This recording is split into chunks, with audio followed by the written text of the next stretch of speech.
My daughter-in-law had never been afraid of anything, but that morning her hands were shaking when she pressed an envelope into mine and whispered, "Pack a bag. You have 24 hours before they come for you." I thought she was overreacting until I overheard something that night that made my blood run cold.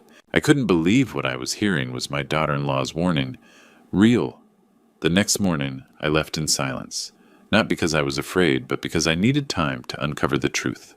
When I returned, I held something in my hands that would destroy everyone who had betrayed me. Before I tell you what was in that envelope and how I uncovered the truth, make sure to comment where you're watching this from, because what happened next will make you question everyone you trust. Let me tell you about the morning that changed everything. I'm Arthur Hale, 68 years old, and I thought I had life figured out. After my wife Margaret passed 3 years ago, I'd settled into a routine that kept me sane. Coffee at 6:30 sharp, read the paper. Maybe work in the garden if the Arizona heat wasn't too brutal yet. Simple pleasures for a simple man. That Tuesday started just like every other day. I was sitting at my kitchen table with my favorite coffee mug, the one that says "World's Best Grandpa," that my daughter-in-law Clara gave me last Christmas. Even though Evan and she haven't blessed me with grandkids yet, the morning sun was streaming through the window, and I was reading about the Diamondbacks' chances this season. Not great, but hey, I'm a loyal fan. Then Clara walked in, and I knew something was terribly wrong. Now I need you to understand something about Clara. She's been married to my son Evan for 8 years, and she's been a godsend to our family. After Margaret died, this house felt like a tomb, but Clara brought warmth back into it. She works as a financial advisor at First National Bank, downtown, smart as a whip with numbers and investments, always helping me understand my retirement accounts and making sure I wasn't getting taken advantage of by anyone. She calls me Dad like I'm her real father, and I've grown to depend on her good sense about money matters. But the woman who walked into my kitchen that morning wasn't the composed professional Clara I knew. Her hands were shaking. Not just a little nervous shake, I'm talking about the kind of trembling you see when someone's truly terrified. Her face was white as a sheet, and she kept looking over her shoulder like someone might be following her. This was a woman who handled million-dollar transactions every day without breaking a sweat, and she looked like she was about to fall apart. "Dad," she said, and her voice was barely a whisper, "I need to give you something." She pulled out a manila envelope from behind her back. There was writing on the front, in thick black marker, "You have 24 hours to prepare." My blood went cold. "Clara, honey, what is this?" She placed it on the table between us like it might explode. "I can't explain everything right now. It's not safe. But you need to promise me something." "Anything, sweetheart. Don't open this until you're completely alone. Don't ask me questions. And whatever you do," she looked around again, making sure we were alone, "don't tell Evan. Don't tell Evan, my own son." "Clara, you're scaring the hell out of me. What's going on?" Tears started forming in her eyes. "I wish I could explain, Dad, but right now I need you to trust me. Your life depends on it." Before I could say another word, she turned and practically ran out of the kitchen. I heard the front door slam, then her car starting up in the driveway. And there I was, sitting alone with my cold coffee and an envelope that felt like it weighed 1,000 pounds. I stared at those words, "You have 24 hours to prepare," and felt something I hadn't experienced since my army days in Vietnam. Pure, gut-deep fear. Outside, the neighborhood was waking up like any normal Tuesday. Mrs. Peterson was walking her little dog. The mail truck was making its rounds. Kids were heading to school with backpacks bouncing on their shoulders. But inside my house, everything had changed. I picked up that envelope with hands that weren't quite steady anymore. Whatever was inside, I knew it was going to turn my quiet retirement upside down. And I was right. 20 minutes later, I sat in my home office staring at that envelope. This room held 40 years of memories, family photos, business awards, and everything that represented an honest life. Now this envelope sat among them like a threat I wasn't ready to face. My hands shook as I tore it open. 3 items fell onto my desk. A Greyhound bus ticket to Denver, one way my name printed clearly. Departure today. A small black USB drive that I didn't dare touch. And a photograph that made my heart stop. It was me walking out of First National Bank last Thursday, taken from across the street with a telephoto lens clear as day. Someone had been watching me, following me. The phone rang, making me jump. "Dad!" Clara's voice was tight with fear. "Did you open it?" "Clara, what the hell is this? Someone's been taking pictures of me?" I know how this looks, but listen carefully." Her voice shifted to that professional banker tone. Someone's been watching you for weeks. They know your routines, your schedule. But why I'm just a retired contractor? No, Dad. You're still co-signatory on all the Hale construction accounts. Your digital signature has authorization power for major financial transfers. My blood went cold. When I'd stepped back 5 years ago, I'd kept my name on the accounts to help Evan. It seemed smart at the time. I still don't understand. They want to frame you for money laundering through the company. Make it look like you've been moving illegal funds. With your signature authority, it would be believable. That's insane. I would never. I know that. But on paper, an old man with account access may be getting desperate in retirement, maybe not thinking clearly. It would look convincing. The room spun. All those years building an honest reputation, and someone wanted to destroy it. Clara, how do you know all this? Because I work at the bank, Dad. I see things. I hear conversations. Yesterday I overheard something that terrified me. What kind of conversations? The kind where your name came up with words like investigation and arrest warrant. Her voice cracked. Dad, the police are coming tomorrow morning, early. They think they have evidence. I stared at that USB drive still untouched on my desk. Whatever was on there, I wasn't sure I wanted to know. Clara, this doesn't make sense. I know, Dad. That's why you need to leave. Tonight. The surveillance photo lay beside the bus ticket, both staring up at me like accusations I didn't understand. Someone had been planning this, watching me, waiting for the right moment to destroy everything I'd built. And according to Clara, that moment was tomorrow morning. I looked around my office one more time at Margaret's smiling face in our wedding photo, at the awards that meant so much less now at the USB drive that might contain the evidence to bury me. For the first time in my adult life, I didn't know what to do. By evening, I'd made up my mind. Whatever was happening, Evan needed to know about it. My son had been acting normal all day, came home from the office around 6, kissed Clara. Hello, asked about dinner plans. Just regular family stuff. But Clara's warnings kept echoing in my head, and that surveillance photo felt like it was burning a hole in my desk drawer. Evan was a good son. Sure, he could be ambitious. Maybe a little too focused on expanding the business sometimes, but he'd never do anything to hurt me. We were partners, for God's sake. I'd built Hale Construction from nothing and handed him the reins when I was ready to step back. He respected that. He respected me. At least I thought he did. Around 9 o'clock, I heard him on a phone call in his home office. The door was closed, but I could hear his voice through the thin walls of our ranch-style house. Something about his tone made me pause in the hallway. It was sharper than usual, more businesslike. I figured I'd wait until he finished, then knock, and have an honest conversation about Clara's concerns. Maybe we could figure this whole thing out together. But as I got closer to his door, I started picking up actual words. Don't worry about the old man. I froze. The old man. Was he talking about me? He'll take the fall. He won't even see it coming. My heart started pounding so hard I was sure Evan would hear it through the door. This couldn't be what it sounded like. This had to be about some business deal, some client, someone else entirely. By tomorrow night, he'll be in custody, and I'll have full control of everything. The hallway started tilting. I had to put my hand against the wall to keep from falling over. 40 years he's been running this company, making all the decisions. Well, not anymore.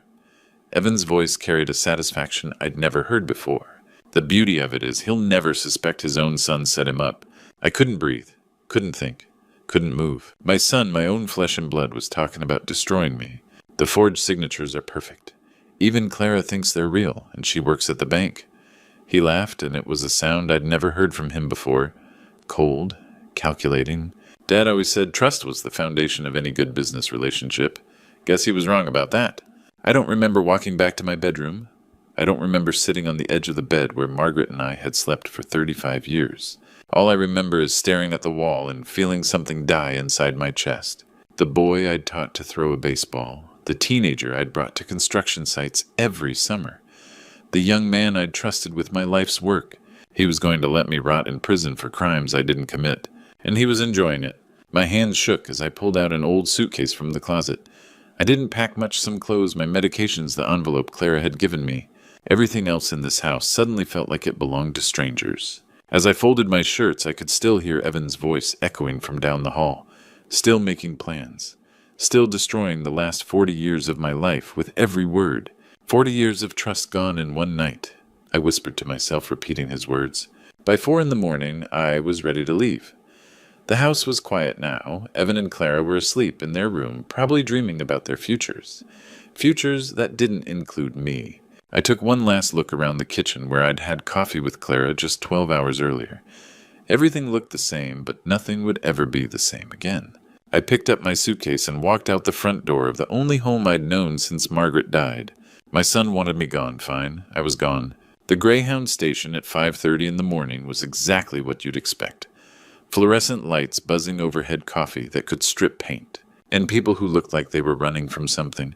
I fit right in. I'd bought my ticket with cash, just like the one Clara had put in that envelope. Denver one way. The bus driver, a heavy-set guy with kind eyes, helped me load my suitcase into the cargo hold without asking questions. I appreciated that. The bus pulled out of Phoenix as the sun was coming up, painting the desert in shades of gold and orange that Margaret always loved. I pressed my face to the window and watched my city disappear behind me, wondering if I'd ever see it again.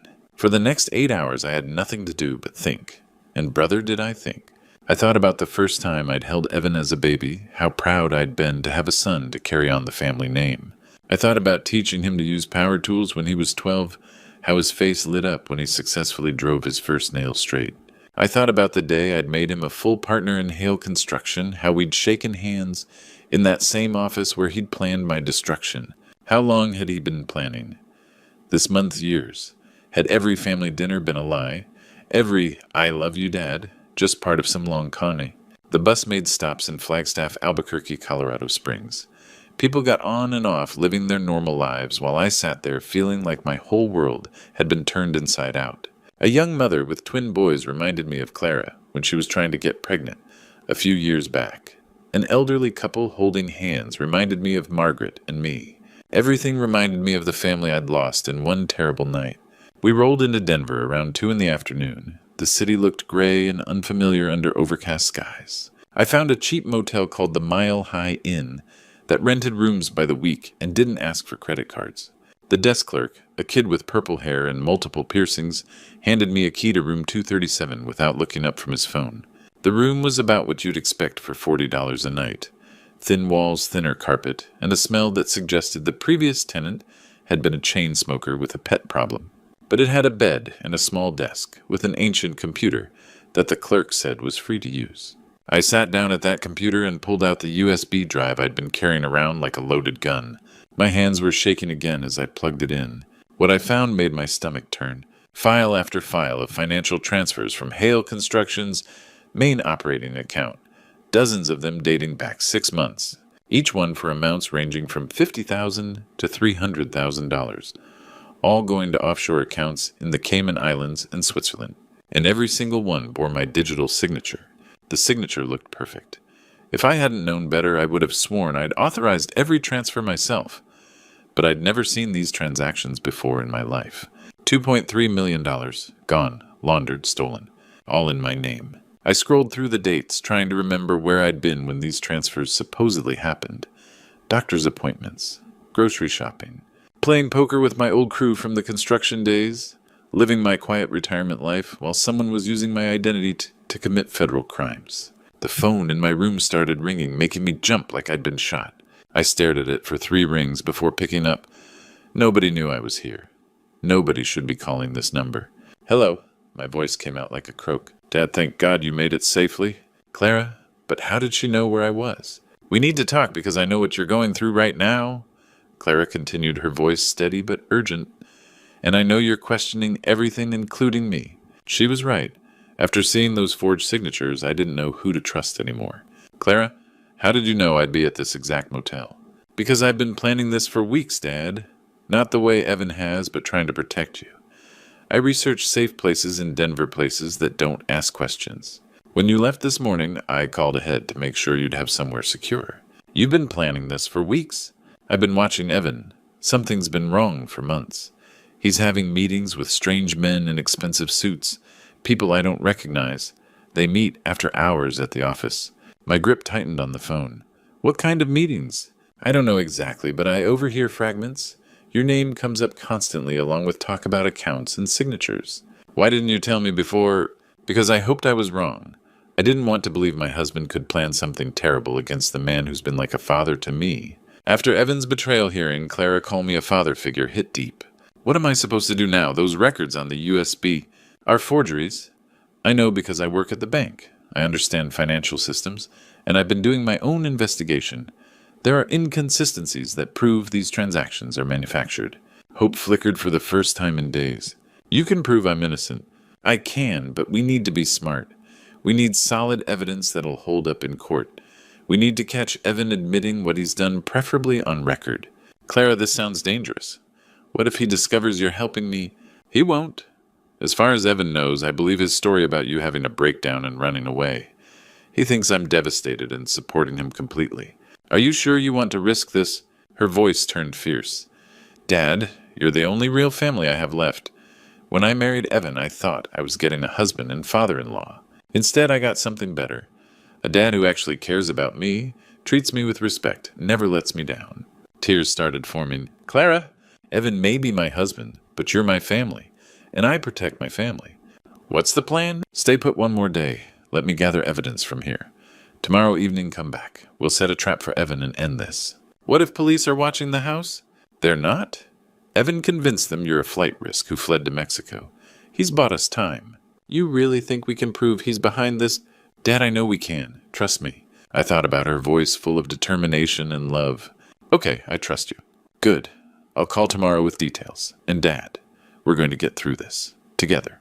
After she hung up, I felt something I hadn't experienced since this nightmare began. Hope. Clara was right. We were family, and family protects each other. I started planning my return to Phoenix. Thursday morning found me on another Greyhound, this time heading home. But I wasn't the same broken man who'd fled Phoenix 2 days earlier. I had a plan now, and more importantly, I had an ally. The first stop was Michael Thompson's law office downtown. Michael and I had known each other for 30 years. He'd handled all the legal work. When I incorporated, Hale Construction helped me through Margaret's estate planning. Even represented me in a few contract disputes over the years. If anyone could make sense of this mess, it was him. His office hadn't changed much. Same oak furniture, same law books lining the walls, same reassuring smell of leather and coffee. Michael looked older than I remembered, more gray in his hair, deeper lines around his eyes, but his handshake was still firm. Arthur, you look like hell, he said, gesturing to the chair across from his desk. Clara called yesterday, said you were in some kind of trouble. I spent the next hour laying out everything. The envelope, the surveillance photo, the USB drive with its damning financial records, Evan's phone conversation, my escape to Denver. Michael listened without interrupting, occasionally making notes on a yellow legal pad. When I finished, he leaned back in his chair and whistled low. This is federal fraud territory, Arthur. Money laundering, forgery, conspiracy.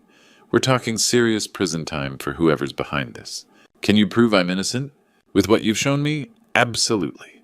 He tapped the USB drive. These digital signatures have forensic markers that'll prove they're forgeries. The timing of the transactions doesn't match your documented whereabouts. And that surveillance photo actually works in your favor. It shows you were being watched. Which supports the frame-up theory. For the first time in days, I felt my shoulders relax. So what do? We set a trap. Get Evan to incriminate himself on record. I'll contact Detective Rodriguez at Phoenix PD. He's handled white-collar cases for me before. Good man, honest cop. Friday morning, I walked into the Hale Construction offices like I owned the place, which technically I still did. Evan was at his desk looking through some contracts. When he saw me, his face went through a series of expressions, surprise, guilt, then that fake concern he'd perfected over the years. Dad, what are you doing here? I thought. Clara said you'd had some kind of breakdown, that you'd run off somewhere. Just needed some time to think, son. Clear my head. I sat down across from him, trying to look defeated. You were right about retirement being harder than I expected. His relief was almost comical. Of course, Dad. It's a big adjustment. But don't worry, I've been handling everything here. The business is in good hands. I know it is. That's why I want to make it official. I pulled out a folder Michael had prepared. Some final paperwork to transfer my remaining authority over to you. Make the transition complete. Evan's eyes lit up like Christmas morning. Really? You want to do that now? No time like the present. I'm too old for this stress anyway. He practically snatched the papers from my hands, scanning through them quickly. What he was seeing were carefully crafted documents that would authorize additional fraudulent transfers that would be impossible to explain away once the police arrived. This looks perfect, Dad. Really comprehensive. He was already reaching for his pen. This makes everything clean and simple. No loose ends. No loose ends. Just like he'd said on that phone call 2 nights ago. You sure about this, Evan? Once you sign, there's no going back. I'm sure. His signature flowed across the page with confident strokes. This is exactly what the business needs. He'd just finished signing the last document when I heard the sound. I'd been waiting for heavy footsteps in the hallway outside. The office door burst open. Phoenix Police, nobody move. The office door exploded inward. Phoenix Police? Detective Rodriguez stormed in with 3 officers' guns drawn but lowered. Evan jumped up from his desk papers, scattering his face, cycling through confusion, panic, then pure terror. What the hell is this? Evan Hale, you're under arrest. Rodriguez's voice cut through the room like steel. Fraud, money laundering, conspiracy to commit federal crimes. Dad. Evan's voice cracked as he looked at me. Dad, what did you do? I stood up slowly, feeling 40 years of trust crumbling. What I should have done the night I heard you planning to destroy me. The color drained from his face. You heard that phone call. Every word, son. The old man will take the fall. He won't even see it coming. Rodriguez moved forward with handcuffs. Turn around, Mr. Hale. That's when Clara walked in. Arthur, what's happening? She saw Evan being handcuffed and gasped. Oh my God, what did you do to him? Your husband's been arrested for embezzlement, Rodriguez said. Clara rushed to my side, her face full of concern. Dad, are you okay?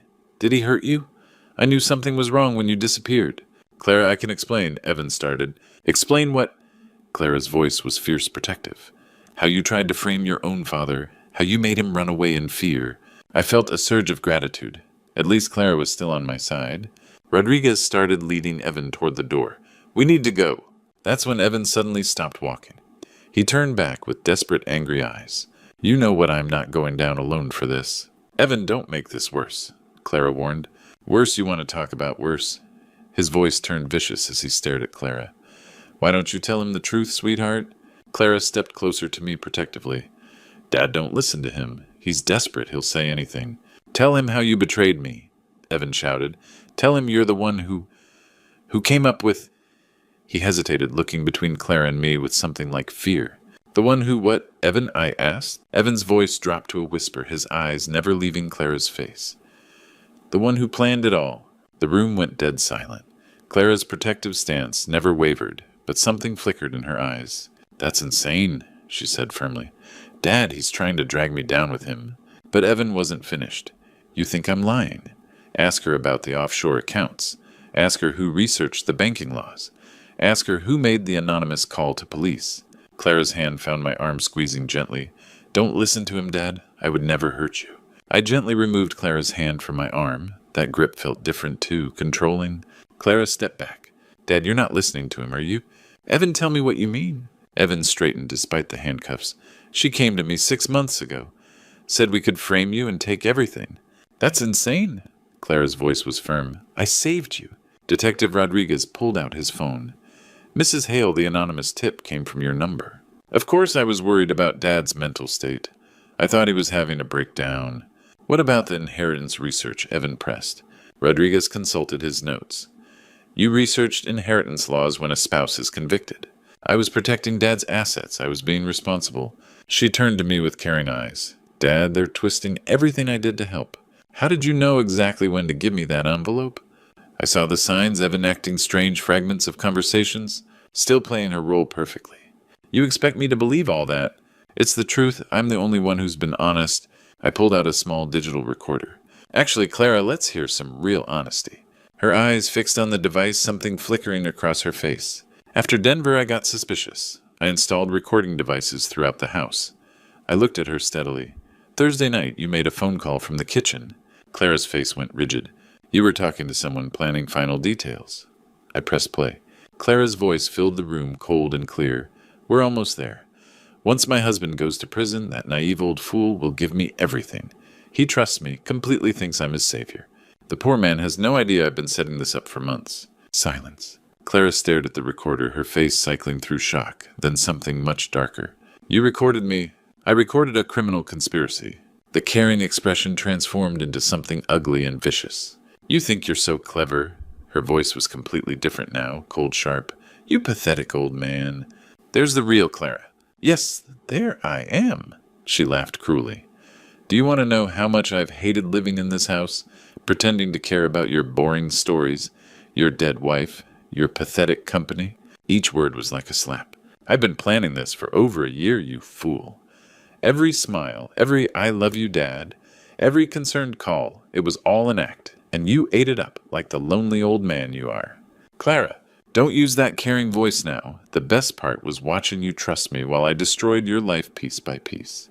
The look on your face when you opened that envelope. She smiled with genuine pleasure. It was beautiful. I felt sick. How could you live with yourself? Easily. You were supposed to rot in prison while I inherited everything and started my real life. Without this boring family, this dead-end town. Her eyes were completely cold. Do you know how many nights I planned exactly how to frame you? How I fantasized about watching you get arrested? You made it so easy trusting me.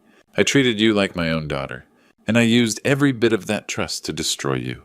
She leaned forward, whispering, the saddest part. You still don't understand and how much I despise everything about you. Detective Rodriguez stepped forward. I think we've heard enough. Detective Rodriguez had heard enough. Clara Hale, you're under arrest for conspiracy fraud and orchestrating a criminal enterprise. As they led both Clara and Evan away in handcuffs, Clara turned back one last time. You think you've won, old man. You'll spend the rest of your pathetic life knowing that the person you love most was your enemy. No, Clara, I said quietly. I'll spend it knowing I finally saw the truth. The office fell silent after they were gone. I sat alone at the conference table where I'd built my business for 40 years, surrounded by the awards and photos that suddenly felt like relics from someone else's life. Michael Thompson put his hand on my shoulder. Arthur, I'm sorry you had to go through this. So am I, but I'm glad it's over. 3 months later, I sat in the courthouse as the judge read the verdicts. Evan received 8 years for fraud and money laundering. Clara got 12 years for conspiracy and orchestrating the entire scheme. But the biggest revelation came during the investigation. The person Clara had been talking to in that recorded phone call wasn't just an accomplice, it was her lover, a financial advisor named Marcus Webb, who worked at a competing firm. They'd been having an affair for 2 years, planning not just to steal my money, but to disappear together once Evan and I were both out of the picture. Marcus received 10 years as a co-conspirator. As I watched Clara being led away after sentencing, she looked back at me one final time. There was no remorse in her eyes, no regret, just cold calculation even in defeat. That night I sat in my kitchen with a cup of coffee, looking around the house that felt different now. Empty, but also clean. The poison was gone. I thought about the 8 years Clara had lived under my roof, sharing family dinners, celebrating holidays, calling me Dad. Every moment had been a performance, every kindness calculated. She'd studied me like a predator studies prey, learning my weaknesses, my trust, my love for family. But here's what I learned. Evil can be patient, can wear a kind face, can live right next to you for years without you knowing. But truth has a way of surfacing, and justice, though, sometimes slow, finds its way. I'd lost a son to greed and a daughter-in-law to deception, but I'd gained something too, the knowledge that I could still recognize right from wrong when it mattered most. At 68, I'd proven to myself that I wasn't the naive old fool Clara thought I was. The construction business was gone sold to pay legal fees and restitution. The house felt too big and too full of bad memories, but I had my freedom, my integrity, and the satisfaction of knowing that the people who tried to destroy me were exactly where they belonged. Sometimes the people closest to you are the ones planning your downfall. Sometimes the person trying to save you is actually the one who put you in danger in the first place. And sometimes when you think you've lost everything, you discover you still have the most important thing of all, the ability to fight for the truth. Looking back on this nightmare, I realize God has a way of protecting us even when we can't see it. If I hadn't overheard that phone call, if I hadn't trusted my instincts, I might still be rotting in prison for crimes I never committed. This true story taught me that evil doesn't always announce itself with horns and pitchforks. Sometimes it comes with a warm smile, calls you Dad, and sits at your dinner table for 8 years. Clara fooled everyone, even me, for too long. But here's what I want you to understand from my grandpa stories. Trust your gut. When something feels wrong, it usually is. I ignored those little warning signs for months because I wanted to believe in the goodness of family. That almost destroyed me. God gave us instincts for a reason. Use them. The hardest lesson. Sometimes the people we love most are capable of the greatest betrayal. But that doesn't mean we stop loving it. It means we love wisely. This true story isn't about becoming suspicious of everyone. It's about staying alert while keeping your heart open. I've shared my grandpa's stories for years, but this one cuts deepest. At 68, I learned that wisdom isn't about age, it's about paying attention. Clara counted on my trust, my loneliness, my desire for family. She almost won. Thank God she didn't. This pathetic old fool will lose his precious daughter, too. My daughter's fiancé bragged in Arabic while his family celebrated around our dinner table. They saw me as just another wealthy American mark, old trusting and ripe for exploitation. My own child sat there glowing with happiness as Samir twisted their cruel mockery into sweet family acceptance. But after decades building shipping empires across the Gulf, I spoke their language better than they knew. What happened next would prove that a father protecting his daughter is the most dangerous enemy they'd ever face. Before I reveal what happened next at that dinner table, tell me in the comments, where are you watching this from? The crystal chandelier above Damascus Rose cast warm shadows as I watched Gabriella smooth her navy dress and smile nervously at the Al-Qadri family. 25 years in maritime consulting had taught me to read rooms like weather patterns, and tonight felt off. Mr. Whitmore, such a pleasure. Omar Al-Qadri extended his hand with practiced warmth. His English carried the polished accent of expensive American education. Samir speaks of your shipping expertise constantly. I shook hands with each family member. His mother Layla offered a reserved smile, her designer hijab perfectly coordinated. Sister Zara nodded politely, while Brother Yasin gave me a handshake that lingered too long. The pleasure's mine, I replied, pulling out Gabriella's chair. She's been looking forward to this evening. The first course arrived: hummus, baba, ganoush, warm pita. Conversation flowed easily in English. Omar discussed Boston's harbor development with surprising knowledge. Layla complimented Gabriella's marketing work, though her smile never reached her eyes. Then, as if synchronized, the family switched to Arabic. It happened after appetizers were cleared. Omar leaned toward his wife, saying something that made her laugh softly. Yasin joined in, gesturing toward me casually. The conversation picked up pace, animated and comfortable. What are they discussing? Gabriella whispered to Samir, but I already knew. 25 years building relationships across the Middle East, learning Arabic from dock workers in Dubai and port officials in Qatar, meant I understood every syllable. The old fool has no idea what we're saying, Yasin remarked with casual cruelty. Samir leaned back in his chair, his voice dripping with amusement as he added, The old man is so trusting it's almost pathetic. He actually believes I love his daughter. My jaw tightened imperceptibly as Layla chimed in, What kind of father raises a daughter to be so independent? American women have no sense of proper place. The words hit like ice water, but I kept cutting my lamb as if their conversation was pleasant background noise. Gabriella looked between family members with eager confusion. They're discussing the wonderful meal. Samir translated smoothly, his hand finding hers. My mother was just saying how lovely you look tonight, darling. The lie was effortless, practiced. Gabriella's face lit up with relief and gratitude, and something cold settled in my chest, watching her believe him completely. Please tell her thank you. Gabriella beamed at Layla. The food really is incredible. Layla responded warmly in Arabic. She seems sweet enough, but look how she holds her fork. No refinement whatsoever. She says you're very welcome, Samir translated, and hopes you'll feel at home with our family. I took a sip of wine, studying each face. This wasn't casual conversation, this was systematic, deliberate exclusion wrapped in cultural comfort. Every smile at Gabriella carried condescension. Every Arabic exchange, another brick in a wall keeping her outside. In my years negotiating from Boston to Bahrain, I'd learned the most dangerous partners weren't those who openly opposed you. They were the ones who smiled while planning your destruction. As the conversation continued in Arabic, I wondered what else the Al-Qadri family was hiding behind their linguistic veil. The leather seats of my Mercedes felt cold as I navigated Boston's Friday night traffic knuckles, white on the steering wheel. Beside me, Gabriella practically glowed with excitement. Dad, I think they really like me. Samir's mother was so sweet. She turned toward me, eyes bright. Did you see how they kept including me in their conversations? Including her. The irony burned. I forced my voice steady. They certainly had a lot to say. I wish I could understand Arabic. She continued. There's something elegant about how they speak together. Samir says he'll teach me after we're married. I took the exit toward Beacon Hill, stealing a glance at my daughter's profile. 28 years old, Wharton MBA, sharp enough to negotiate million-dollar contracts, yet believing every lie from Samir's tongue. The city lights blurred past, and suddenly I was back in Dubai, 1995, standing outside Port Rashid in suffocating heat. 32 years old, hungry and arrogant, convinced American business practices could open any door. Mr. Whitmore, the port director, had said, You want our business, but you do not speak our language. How do we trust a man who does not care to understand us? That meeting lasted 12 minutes. The contract went to a German firm whose rep spoke fluent Arabic. But I'm stubborn when I set my mind to something. Over 5 years, I'd thrown myself into Arabic with college football intensity, private tutors, immersion programs, cultural workshops. Not just language, but nuances formal Arabic versus dock worker dialect. Subtle variations between Saudi Emirati and Qatari expressions. By 2000, I was back in Dubai discussing shipping routes with Sheikh Abdullah Al Thani in Arabic that impressed his advisors. That contract launched Whitmore Global's Middle Eastern expansion and forged a 20-year friendship.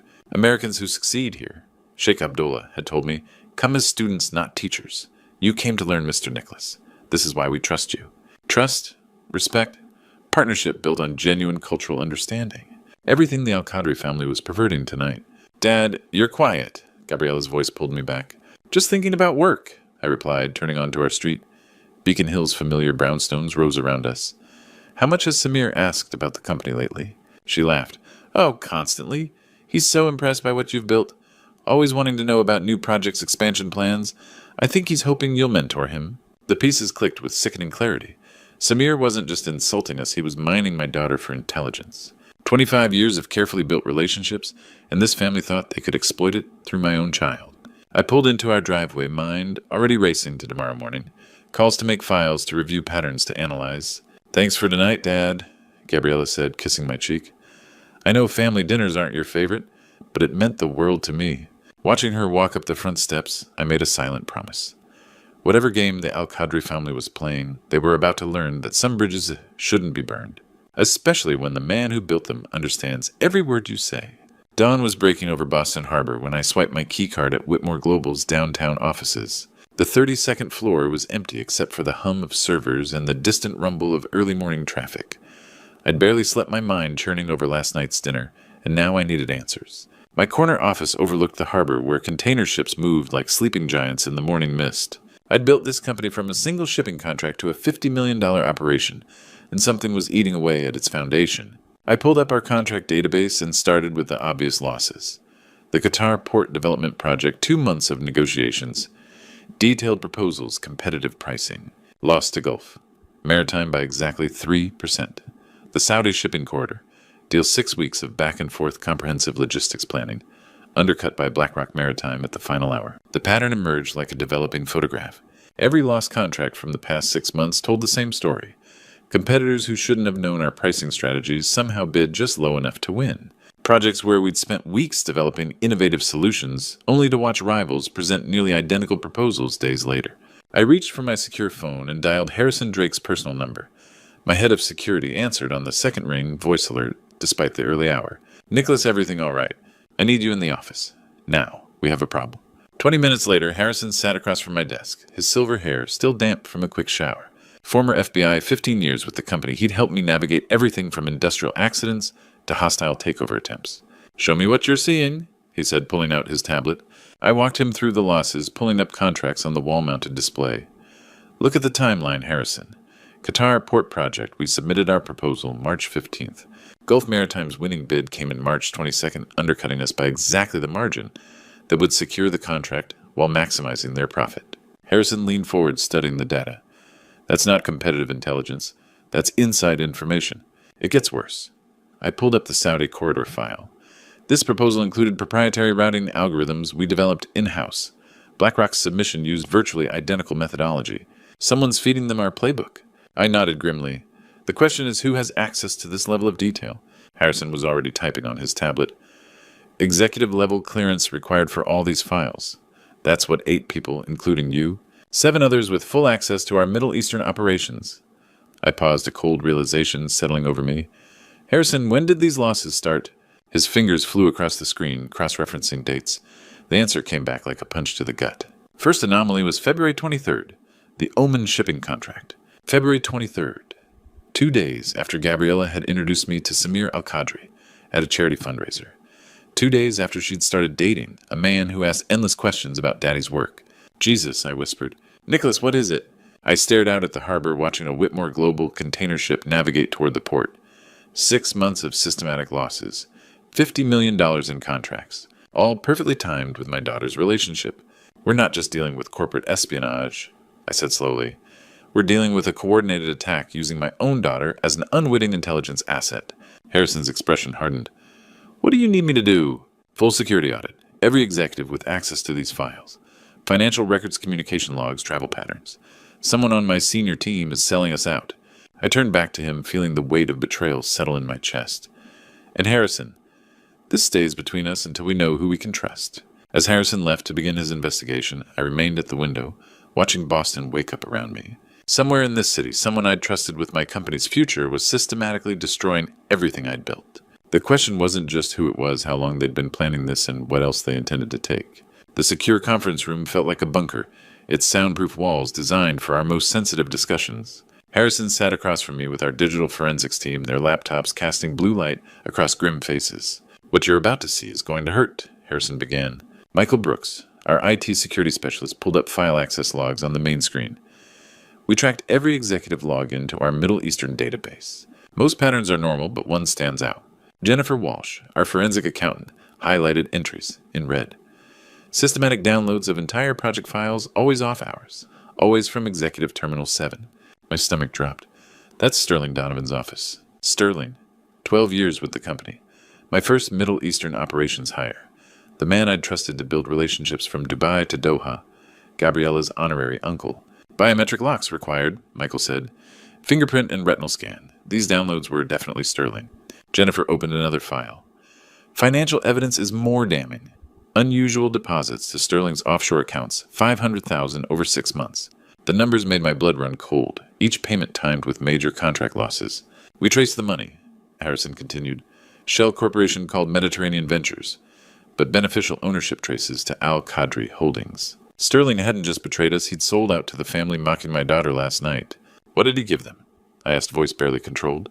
Client lists. Proprietary algorithms worth millions, pricing strategies for every major bid, project timelines. Michael replied, pulling up copied files. Sterling knew exactly when we'd submit proposals, Jennifer added, gave Al-Qadri Holdings time to coordinate with competitors. I stared at the evidence. This wasn't just espionage, it was coordinated destruction of our Middle Eastern operations. There's more, Harrison said quietly. Encrypted communications between Sterling and Samir Al-Qadri.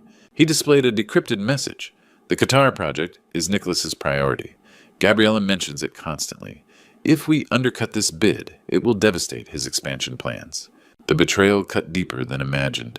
Sterling had weaponized my daughter's innocent conversations, turning her trust into ammunition. How long, though, I asked. First payment, February 25th, Jennifer replied. 2 days after Gabriella met Samir, Sterling was on the charity fundraiser organizing committee. Harrison added, I think he arranged their introduction. The full conspiracy became clear. Sterling had identified my daughter as vulnerability, orchestrated her meeting with Samir, then systematically exploited their relationship. I stood hands shaking with controlled rage. Revoke Sterling's access immediately. Security lockdown on all Middle Eastern files. Yes, sir. Just schedule our legal team. Sterling faces full corporate espionage consequences. I paused at the door. But first I need to talk with my daughter. She deserves to know how she's been used. The question that had haunted me since this morning, who is betraying us now, had its answer. But the deeper question remained, how do I tell my daughter that her love story was actually a corporate espionage operation? The warm glow of my study's reading lamps cast a peaceful scene as I found Gabriella, curled in the leather armchair wedding magazines spread across the coffee table. She looked up with bright eyes, a pen between her teeth. Dad, perfect timing. I'm looking at reception venues. She held up a glossy page showing an elegant ballroom. Samir's family is so cultured, I want everything perfect for them. The word perfect hit like a blow. I settled across from her, noting the innocent joy on her face. How do you shatter someone's world with kindness? That's beautiful, sweetheart. You've put a lot of thought into this. Oh, constantly, Samir's been so helpful, too. He keeps asking about your work, wanting to understand the family business. She flipped through pages, oblivious to my tension. He's so impressed by what you've built. Always asking about projects, expansion plans. I think he's hoping you'll mentor him. There it was confirmation of my suspicions. My daughter had been unknowingly feeding intelligence to our enemies. How often does Samir ask about my work? I asked gently. She laughed, trusting. Daily. He's fascinated by the Qatar project, the Saudi roots. I love how interested he is in our success. She paused, studying my expression. Why something wrong? This was the moment. Protect her innocence or arm her with truth? Sweetheart, I need to tell you something important. I leaned forward. I understand Arabic. I've been fluent for 25 years. The magazine slipped from her hands, landing softly on the rug. You mean, when they were talking at dinner, you understood everything? I nodded, watching comprehension dawn like a terrible sunrise. What did they really say about me? Things no father should hear about his daughter. Things no woman should endure. I reached for her hands. Samir translated none of it accurately. Every word was a lie to keep you compliant. Her face crumpled as the deception hit her. They were mocking me. All those times I smiled, thinking they were kind. They were using you, and it goes deeper than insults. I squeezed her hands. Samir's questions about my work? He's been passing information to competitors. We've lost 50 million because of intelligence you unknowingly provided. Color drained from her face. Oh God, Dad, I'm so sorry. This is not your fault. You were manipulated by professionals. Sterling Donovan orchestrated your introduction to Samir. This was coordinated attack on our family. Silence stretched as she processed the betrayal. When she looked up, I saw determination replacing hurt. What can I do to help? Are you sure this could get complicated? Dad, they used me to hurt you and our company. They made me complicit in destroying your work. She straightened, and I saw the steel that made her successful. Tell me what you need.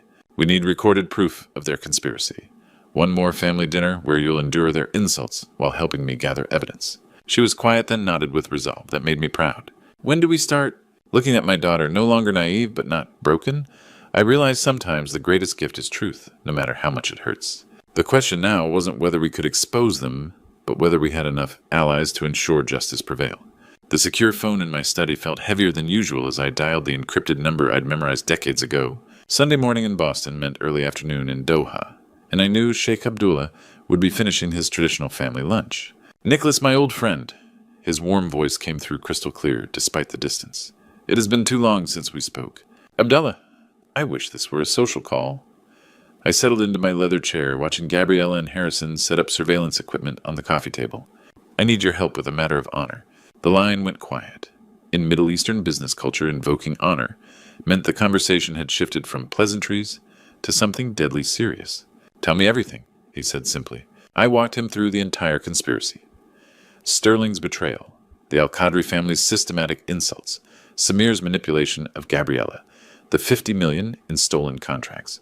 With each detail, I could hear his breathing grow more controlled, more angry. This dishonors everything we have built over 30 years. Sheikh Abdullah finally said, his voice tight with fury.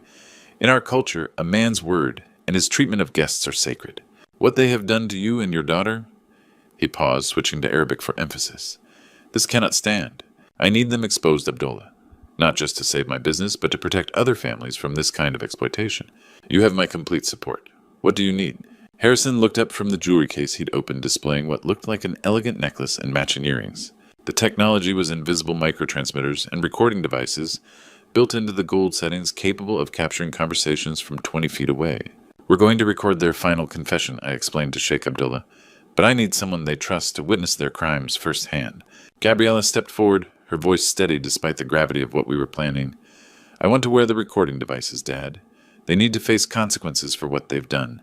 I felt a surge of pride watching my daughter transform from victim to active participant in seeking justice. This was the strength I'd tried to instill in her since childhood, not the ability to avoid adversity, but the courage to face it head-on.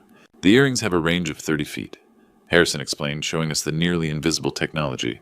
The necklace contains a backup recording system and GPS tracking. Everything will be transmitted in real time to our monitoring station. Sheikh Abdullah's voice came through the speaker. Nicholas, I want you to know that by tomorrow evening, every major business leader from Dubai to Riyadh will know about this betrayal. The Al-Qadri family's reputation in our community will be destroyed.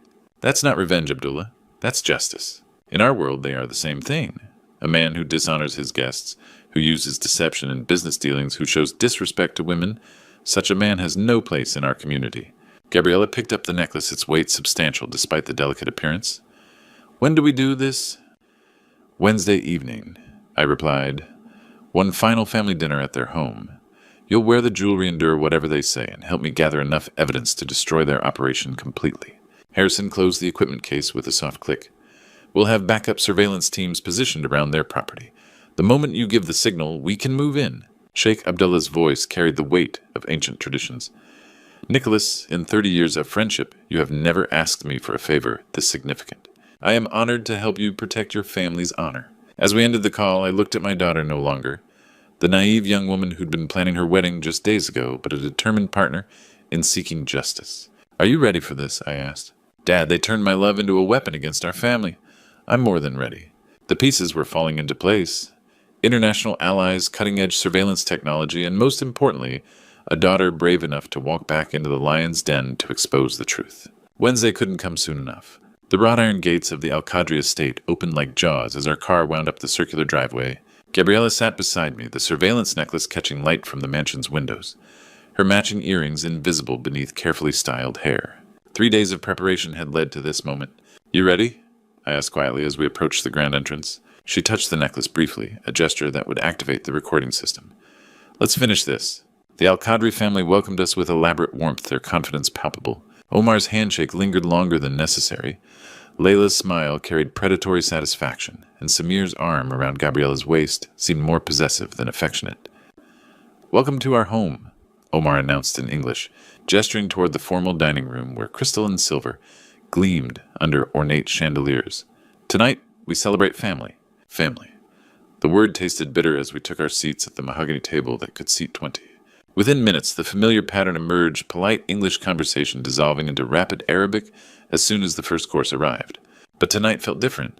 The Al-Qadri family's cruelty had evolved from casual mockery to vicious triumph. Soon we'll have everything we need to destroy him, Yassine said with savage pleasure, cutting into his lamb. The old fool still has no idea what's coming. Layla's laughter was sharp as broken glass. Sterling delivered the Qatar port plans yesterday. We'll undercut every bid he makes for the next 5 years.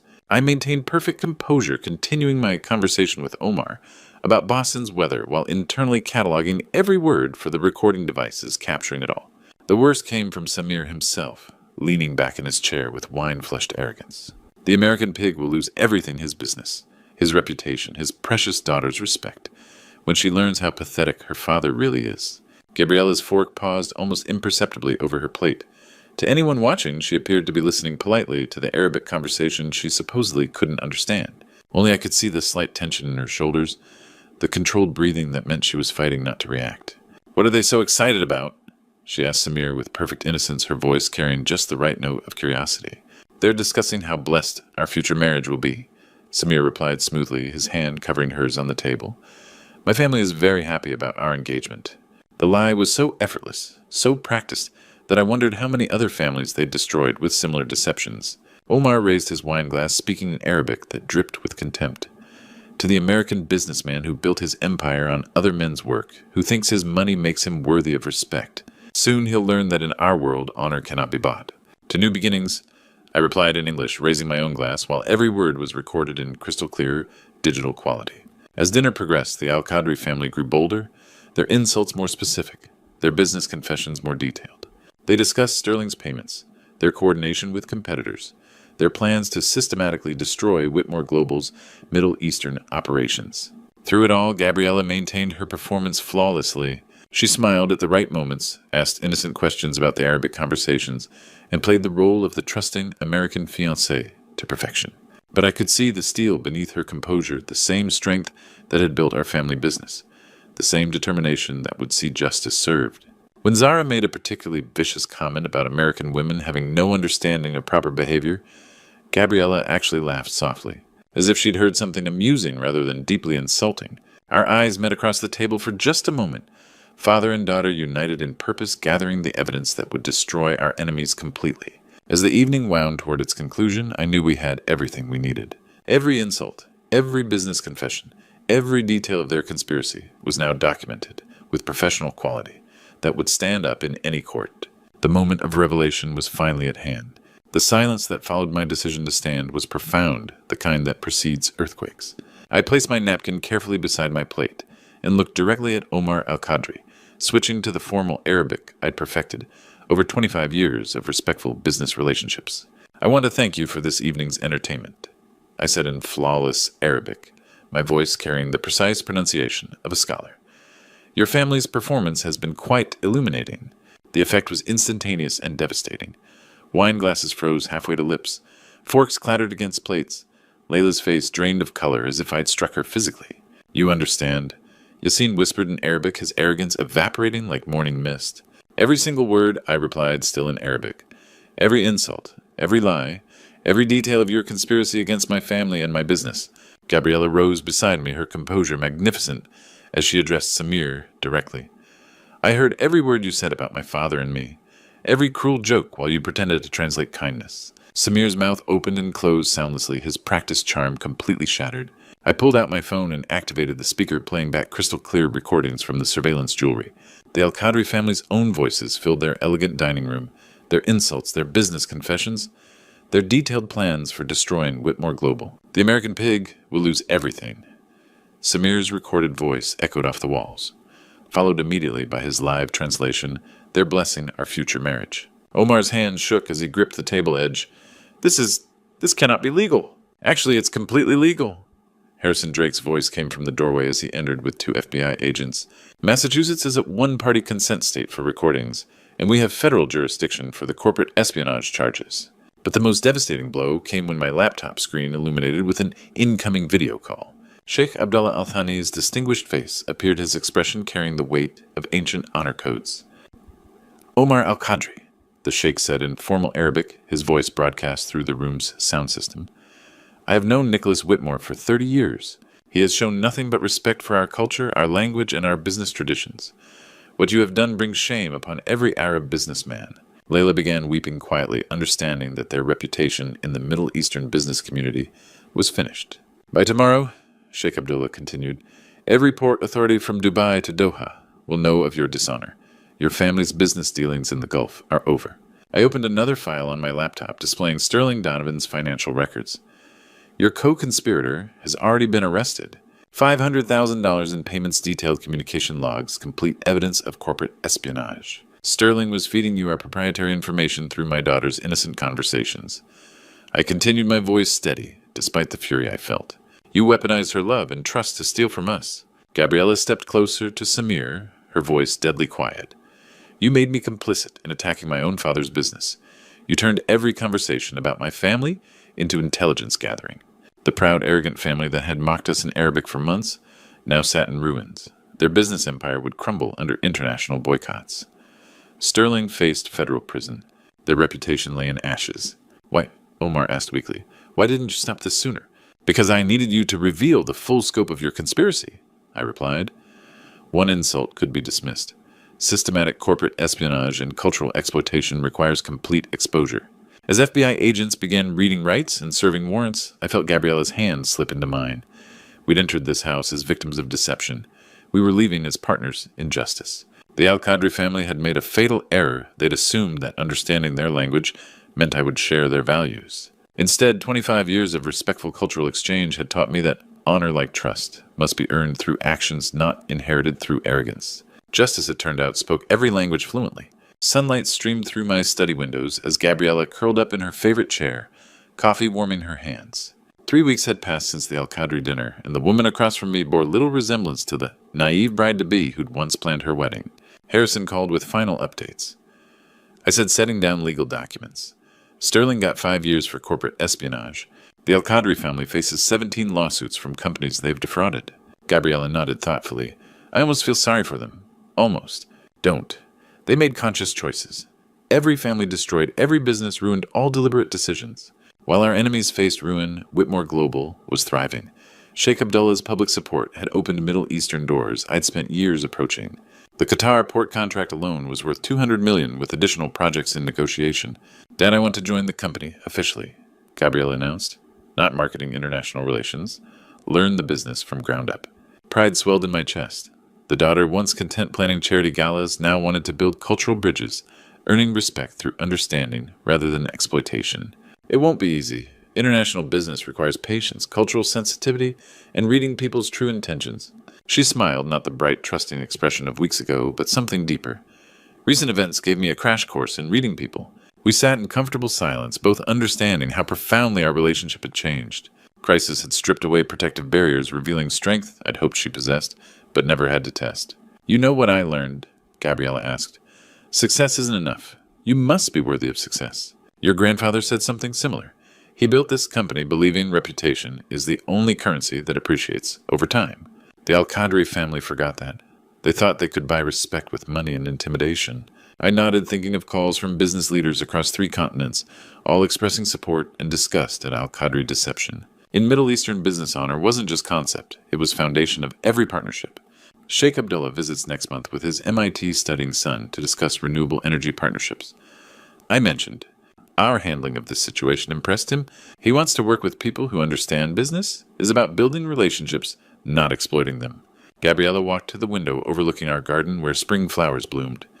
I keep thinking about Samir's lies, how easily he weaponized my feelings against our family. That wasn't your fault. I know, but it taught me about trust. Real love doesn't ask you to betray family or compromise values. It strengthens both. Her wisdom reminded me that while Al-Qadri tried using her innocence against us, they'd actually forged something stronger, a daughter understanding the difference between manipulation and genuine affection.